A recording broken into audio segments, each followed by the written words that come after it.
Llegamos a la tercera parte, tercer segmento de esta lección número 30. Estamos en la recta final del curso El Camino, la Verdad y la Vida. Y si quieres entrar en contacto conmigo, dale una pausa. Aquí están mis datos. Bueno, y vamos entonces para la pregunta número 4. ¿Para qué el Señor les quitó el fruto del árbol de la vida? Ya lo leímos, para que ellos no viviesen eternamente como pecadores. A nuestra profeta el Señor le reveló que era el plan de Satanás que Adán y Eva y sus descendientes no muriesen, sino que él quería eternizar el pecado. Él esperaba que después de que Adán y Eva pecasen, Adán y Eva continuasen comiendo de ese fruto del árbol de la vida y de esa forma, de esa manera, ellos serían pecadores eternos. Pues ellos finalmente murieron porque el Señor les quitó el acceso al árbol de la vida. Y vamos para la pregunta número 5. Pregunta número 5. Tenemos buenas noticias en la pregunta número 5. De hecho, esto lo estudiamos ya en la lección anterior de la Nueva Jerusalén.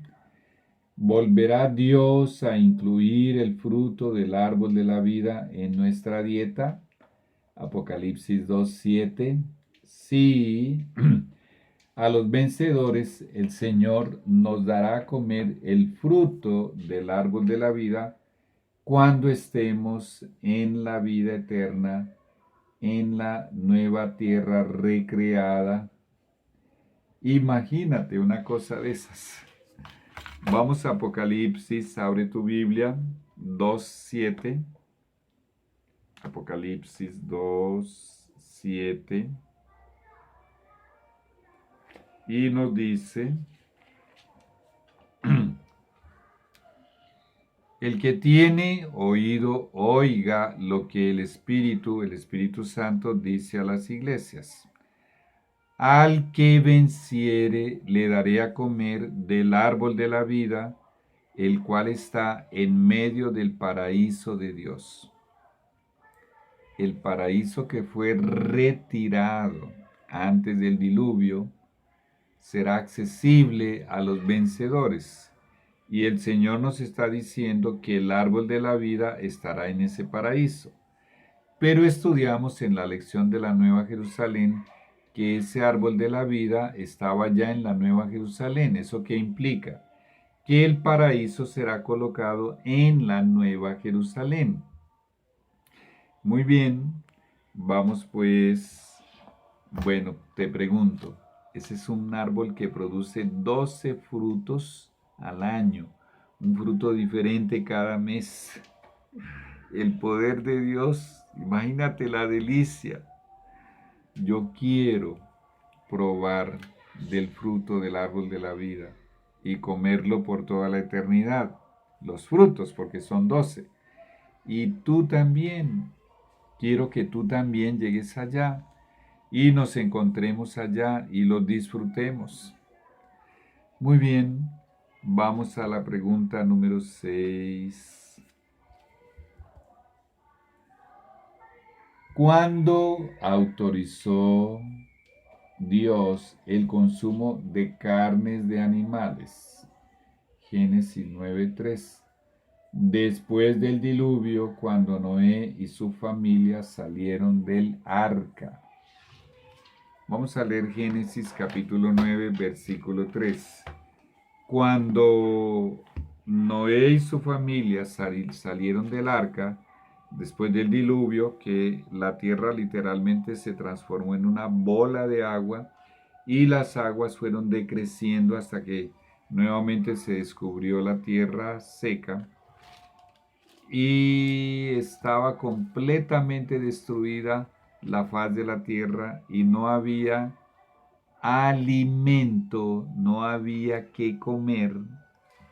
Entonces el Señor, además del hecho de que no había que comer, el Señor también, con lo que voy a leer, tenía un segundo objetivo, y ese segundo objetivo le fue revelado un objetivo principal, podríamos decir, a la profeta de nuestra iglesia en el testimonio de Jesús. El Señor nos revela que Él tuvo el objetivo al permitir que el hombre comiese carne y tuviese una alimentación cárnea. El Señor tenía el objetivo de disminuirle la longevidad. En promedio, hasta el diluvio, los hombres vivían en promedio 912 años. Pero si tú vas leyendo las genealogías, el capítulo 10, por ejemplo, de Génesis, ves que rápidamente fue decreciendo la edad de los que salieron del arca y de sus descendientes. Y a nuestra profeta le fue revelado que fue también disminuyendo su estatura. Es probable, por la información que nos brinda el testimonio de Jesús, que Adán y los antediluvianos tuvieran un promedio de estatura de 4 metros y medio. Bueno, y el Señor después, desde Noé hasta Abraham, el promedio de vida era alrededor de 280 y algo de años. Y después de allí, en el Salmo 90, tú puedes abrir en el Salmo 90, el versículo, creo que son en los versículos 9 y 10. Vamos a leerlo. Dice, sí, 9 y 10. Porque todos nuestros días declinan a causa de tu ira. Acabamos nuestros años como un pensamiento. Es una referencia a que la edad se había ya acortado mucho. Y esto lo escribió Moisés, inclusive. Este Salmo 90 fue escrito por Moisés. Aquí está. La eternidad de Dios y la transitoriedad del hombre. Oración de Moisés, varón de Dios. Único salmo que escribió Moisés. Y el versículo 10 dice, los días de nuestra edad son 70 años. Era el promedio en aquella época. Y si en los más robustos son 80 años, si algunos llegaban a los 80, con todo, o sea, sin embargo, su fortaleza de esa última década es molestia y trabajo, porque pronto pasan y volamos. ¡Qué tristeza! Decreció la estatura, decreció la capacidad intelectual, decreció la fortaleza física y la longevidad. Bueno, no estoy seguro, pero creo que en este momento el promedio de vida mundial está entre 40 a 45 años, si no me equivoco, tú lo puedes confirmar, bueno, allí por internet, bueno. Entonces, el Señor, respondiendo a la pregunta, permitió al salir del arca que Noé y sus descendientes comiesen animales y para eso tenían que matarlos. Todo lo que se mueve y vive os será para mantenimiento, así como las legumbres y plantas verdes. Allá habíamos visto en la dieta de Adán y Eva solamente plantas verdes, pero aquí aparece también la palabra legumbres. Os lo he dado todo. Muy bien. Y esto fue alrededor de 1657 años después del pecado, que el Señor vino a autorizar el consumo de carne. Vamos pues a la pregunta número 7. Sin embargo, pregunta número 7, ¿cuáles fueron las restricciones que estableció el Señor para el consumo de carnes de animales? Hay varias restricciones, ya las vamos a leer. Comenzamos con Génesis 9:4 y Levítico 3:17. El Señor estableció que nunca comiéramos ni la sangre ni la grasa del animal. Se podía comer el animal, pero no se podía comer ni la sangre ni la grasa. En Génesis 9:4 dice, pero carne con su vida, que es su sangre, no comerás.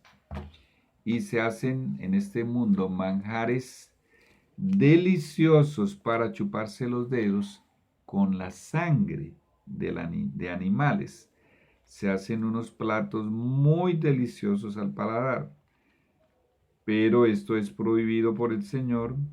Y en Levítico capítulo 3, versículo 17, estatuto perpetuo será por vuestras edades donde quiera que habitéis, que ninguna grasa ni ninguna sangre jamás comeréis. Pues bien, en la dieta de los judíos y actualmente en la dieta de los judíos ortodoxos, o sea, los que todavía practican todo lo que estamos estudiando aquí, no había grasa ni había sangre animal, a pesar de que el Señor autorizó comer, matar animales y comerlos. Y ya vamos a ver la clasificación que el Señor hizo de los animales que se pueden comer, de los aires, o sea, las aves, de las aguas, o sea, de los peces, y de la tierra, o sea, de los animales terrestres. El Señor dijo que había unos que sí se podían comer y otros que no se podían comer. Ya lo vamos a ver. El Señor le reveló a los judíos una técnica para extraer completamente la sangre y la grasa de todo alimento cárneo.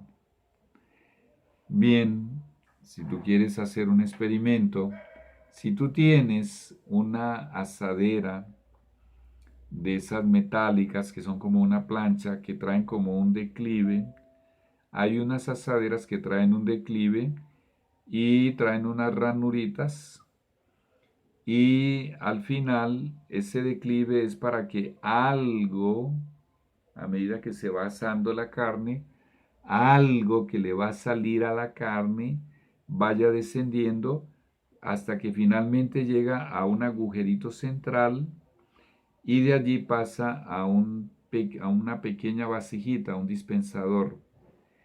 Si tú colocas allí la carne más flaca que encuentres de la vaca, carne de res, colocas allí para asar la carne más flaca que tú encuentres de los peces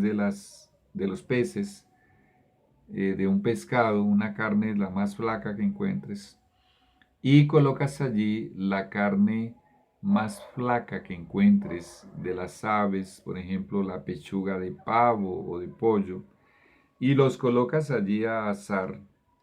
Vas a ver que algo va a descender por allí, por ese declive de la plancha, y finalmente irá llenando el dispensador hasta cierta medida, porque es carne muy flaca, probablemente no salga mucha cosa. Por poquito que sea, si tú lo llevas a un laboratorio y le dices a un químico que te diga qué encuentra ahí, él te va a decir que encontró una enorme cantidad de químicos, en primer lugar. Encontró un alto porcentaje de agua y además encontró grasa y además encontró sangre o residuos de sangre. Imagínate. Y el Señor en su palabra, desde Noé y después se lo reconfirmó a Moisés aquí en Levítico 3:17, prohibió que se comiera la carne con la sangre y con la grasa. ¿Por qué a la enorme mayoría de la población del mundo le gusta tanto comer la carne con sangre y grasa? Porque eso es lo que le da el sabor. Eso es lo que la hace sabrosa. Muy bien, vamos pues a la pregunta número 8. De todas las especies, perdón, pero hay un detalle. La sangre y la grasa animal producen toda clase de enfermedades. Y tú lo puedes digitar en internet y buscar la enorme cantidad de enfermedades que transmiten la sangre del animal y que transmite la grasa animal. Vamos a la 8 ahora sí. De todas las especies de los animales terrestres, ¿cuáles animales son limpios para el consumo humano?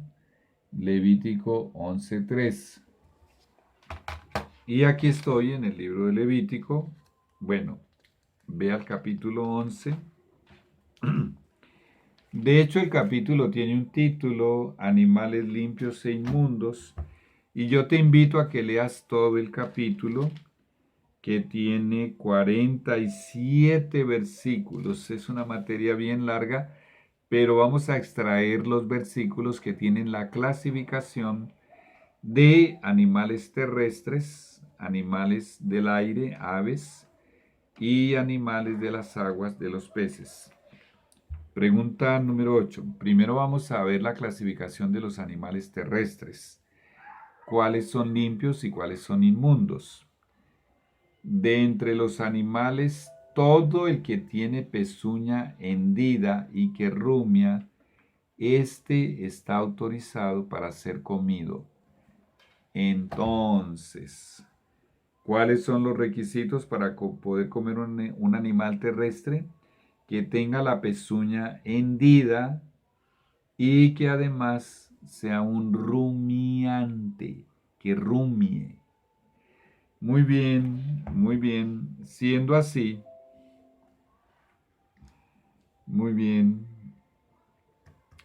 Siendo así, yo tengo que leerte un pedacito por lo menos. Dice, pero de los animales que rumian, versículo 4 del capítulo 11 de Levítico, pero de los animales que rumian o que tienen pezuña hendida, o que tienen pezuña, perdón, no comeréis estos. El camello, ¿por qué? Es verdad, el camello rumia, pero no tiene su pezuña hendida, lo tendréis por inmundo. También el conejo, ¿por qué? El conejo rumia, pero no tiene pezuña hendida, lo tendréis por inmundo. Asimismo la liebre, porque rumia, pero no tiene pezuña, la tendréis por inmunda. También el cerdo, porque tiene pezuñas, y es de pezuñas hendidas, pero no rumia, lo tendréis por inmundo. De la carne de ellos no comeréis, ni tocaréis su cuerpo muerto, los tendréis por inmundos. Y el cerdo es uno de los animales que más se consumen a nivel mundial y probablemente de los animales inmundos, tal vez sea el más inmundo. De ahí viene la palabra porquería. De puerco se deriva la palabra porquería. En portugués, puerco se llama porco y porquería se dice porcaría. Viene de la palabra puerco. Es de los animales que más transmite enfermedades y algunas de ellas mortales como la triquina. Y es una cosa increíble cómo al mundo le fascina comer carne de cerdo, carne de puerco. Vamos a aprovechar para mencionar ahora este asunto de este coronavirus. ¿De dónde vino el virus? De animales inmundos. Imagínate. De allí vino el virus, de animales inmundos. El Señor sabe lo que hace. Entonces, cuando el 6 de junio de 1863, el Señor le dijo a su sierva que la alimentación cárnea, específicamente le mencionó pollo, carne y pescado, ya no era idónea para los que estamos esperando la traslación para el cielo. Le dijo por qué. Porque la creación animal se está enfermando y se enfermará cada vez más. Y eso es lo que está ocurriendo. Ya regresamos.